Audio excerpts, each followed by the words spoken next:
75 मंत्री, 7500 लोकेशन, कहां पर कौन करेगा योग? इंटरनेशनल योग दिवस पर प्रधानमंत्री मोदी कहां होंगे, मुख्यमंत्री योगी कहां होंगे और देश और दुनिया में 8वां इंटरनेशनल योगा डे कैसे मनाया जाएगा? इसकी थीम क्या है?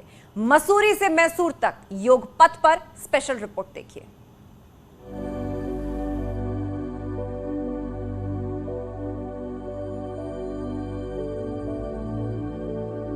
योग हमारी पुरातन पारंपरिक अमूल्य देन है। यह हमारी जीवन शैली में परिवर्तन लाकर तथा हम में जागरूकता उत्पन्न करके जलवायु परिवर्तन से लड़ने में सहायक हो सकता है। आइए हम एक अंतर्राष्ट्रीय योग दिवस को आरंभ करने की दिशा में कार्य करें। साल 2014 यूएन में पीएम मोदी ने दुनिया से योग के लिए अपील की थी और भारत के इस प्रस्ताव को दुनिया ने स्वीकार किया और 21 जून 2015 से पूरी दुनिया इंटरनेशनल योगा डे मनाती आ रही है। कभी किसी ने सोचा होगा कि राजपथ भी योग पथ बन सकता है। 2015 में राजपथ से शुरू हुआ इंटरनेशनल योग दिवस 2022 में मानवता के लिए योग का संदेश दे रहा है। अगर कोई बीमारी है तो उसे डायग्नोज करो, उसकी जड़ तक जाओ, बीमारी की वजह क्या है ये पता करो, फिर उसका इलाज सुनिश्चित करो। योग यही रास्ता दिखाता है। इंटरनेशनल योग दिवस 2015 का थीम था योग फॉर वेलनेस, यानी सद्भाव और शांति के लिए योग। 2022 में थीम है मानवता के लिए योग। इस थीम का ऐलान पीएम मोदी ने अपने मन की बात कार्यक्रम में किया था।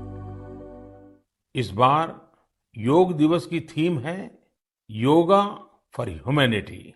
मैं आप सभी से योग दिवस को बहुत ही उत्साह के साथ मनाने का आग्रह करूंगा। कोरोना की वजह से पिछले 2 साल में लोगों ने योग दिवस अपने घरों में मनाया, लेकिन इस बार खुले आसमान के नीचे योग दिवस मनाने की बड़ी तैयारी है। इस मौके पर पीएम मोदी ने अपने ट्वीट में लिखा है, 21 जून को अंतर्राष्ट्रीय योग दिवस मनाया जाएगा। इस बार ये आयोजन मानवता के लिए योग की थीम के तहत होगा। आइए हम सब मिलकर इसे सफल बनाएं एवं योग की लोकप्रियता को और बढ़ाएं। इस मौके पर पीएम मोदी कर्नाटक की सांस्कृतिक राजधानी कहे जाने वाले मैसूर में रहेंगे। मैसूर में योगा दिवस पर बड़ी तैयारी की गई है। मैसूर पैलेस में पीएम मोदी योग कार्यक्रम में हिस्सा लेंगे। पीएम नरेंद्र मोदी सुबह 7:45 पर मैसूर पैलेस पहुंचेंगे। कार्यक्रम सुबह 6:30 बजे से ही शुरू हो जाएगा। योग दिवस की शुरुआत 1 मिनट की प्रार्थना के साथ होगी। इसके बाद 4 मिनट तक स्ट्रेचिंग होगा। मैसूर पैलेस में 19 आसन किए जाएंगे। फिर कार्यक्रम को प्रधानमंत्री नरेंद्र मोदी और कर्नाटक के मुख्यमंत्री बसवराज बोम्मई संबोधित करेंगे। यूपी में भी कई स्थानों पर योग कार्यक्रम किए जाएंगे।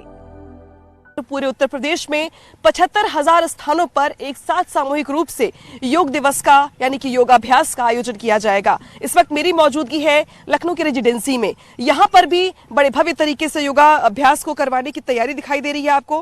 बड़ी बात यह है कि आजादी के अमृत महोत्सव वर्ष में योग दिवस के मौके को सेलिब्रेट करने के लिए ऐतिहासिक और सांस्कृतिक महत्व वाले 75 स्थानों को विशेष रूप से चुना गया है, जहाँ पे कार्यक्रम आयोजित होने हैं। देश भर में 75 स्थानों पर बड़े कार्यक्रम किए जाएंगे। 75 में से 6 जगह यूपी में हैं, जहां पर मोदी सरकार के मंत्री योग करेंगे।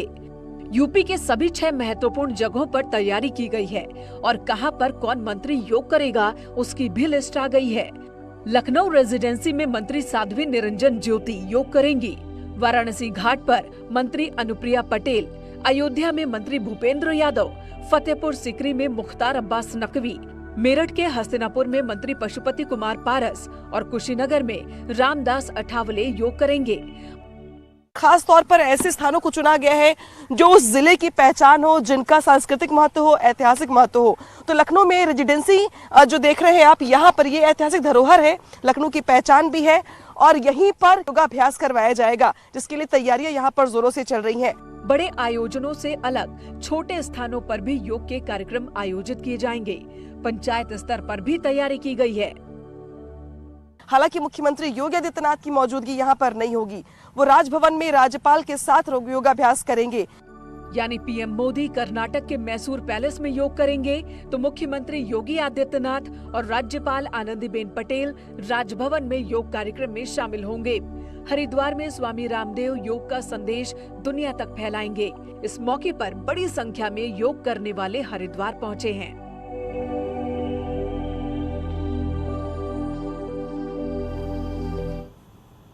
देश के 75 स्थानों पर मोदी सरकार के मंत्री और बीजेपी के बड़े नेता रहेंगे, तो वहीं योगी सरकार के मंत्री भी जिलों में योग करेंगे। प्रयागराज में डिप्टी सीएम ब्रजेश पाठक तो मोहसिन रजा लखनऊ में योग दिवस पर रहेंगे।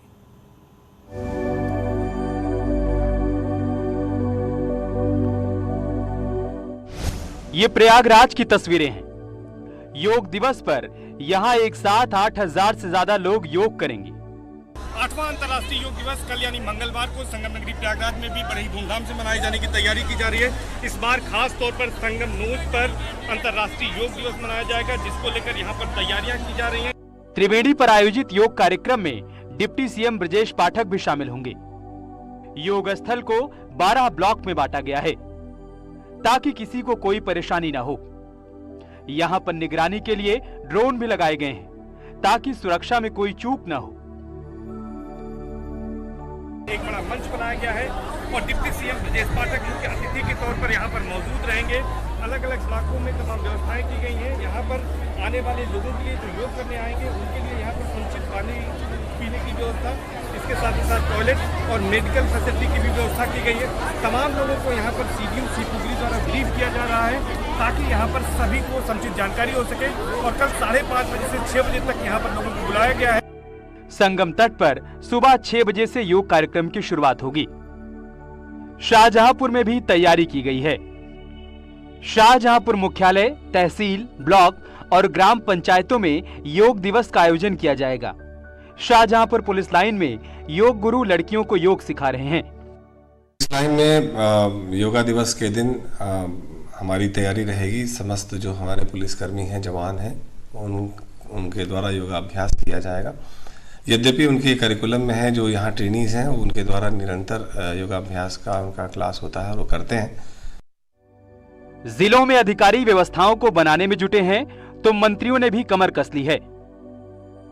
लखनऊ के टूडिया घाट पर मोहसिन रजा, बाराबंकी में यूपी के मंत्री दिनेश प्रताप सिंह, सिद्धार्थनगर में मंत्री नितिन अग्रवाल, शामली में रजनी तिवारी, गाजीपुर में सुरेश राही, मथुरा में मंत्री राकेश राठौर योग करेंगे और फर्रुखाबाद में मंत्री सतीश चंद्र शर्मा योग करते हुए नजर आएंगे।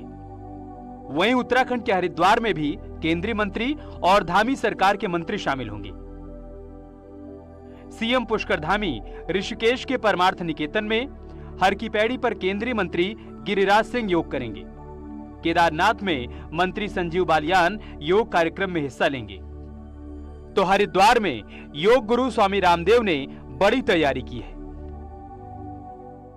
पीछे हम मेरे देख सकते हैं किस तरीके से लोग योग करते हुए दिखाई दे रहे हैं। जिधर आप नजर दौड़ाएंगे हर तरफ आप देखेंगे कि लोग योग करते हुए दिखाई दे रहे हैं और इन्हें गाइड करता हुआ और कोई नहीं बल्कि हमारे योग गुरु बाबा रामदेव हैं। मैं अपने कैमरा पर्सन को बोलूंगी कि एक बार उनकी तरफ कैमरा पैन करें और दिखाएं कि किस तरीके से बाबा रामदेव सभी को योग करना सिखा रहे हैं, गाइड कर रहे हैं और उन सभी निर्देशों को लोग पालन कर रहे हैं। और साथ ही साथ मैं आपको ये भी बता दूं कि सिर्फ यहाँ पर योग करने वाले लोग नहीं हैं, बल्कि योगा के डिफरेंट फॉर्म्स करने वाले, अलग अलग फॉर्म्स करने वाले बच्चे भी हैं। ये देखिए कि ये जो बच्चे कर रहे हैं ये इसे डिफिकल्ट योगा फॉर्म कहते हैं। साथ ही साथ अगर आप उधर देखेंगे तो स्टैंड मलखम कहते हैं, जहां बच्चे दूसरे योगा के फॉर्म्स का प्रदर्शन करते हुए दिखाई दे रहे हैं। अगर मैं अपने कैमरा पर्सन को बोलूंगी इस तरफ अगर आप आएंगे तो इस तरफ आप देखेंगे कि बच्चे जो हैं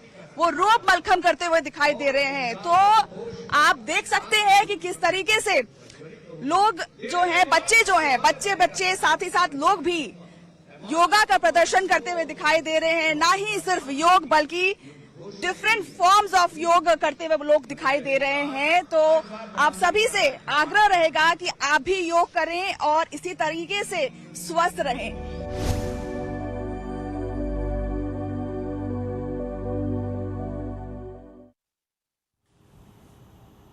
तो स्वामी रामदेव के हरिद्वार योग सेंटर में न सिर्फ योग सिखाया जाता है बल्कि पंचकर्म से कई रोगों का इलाज भी होता है।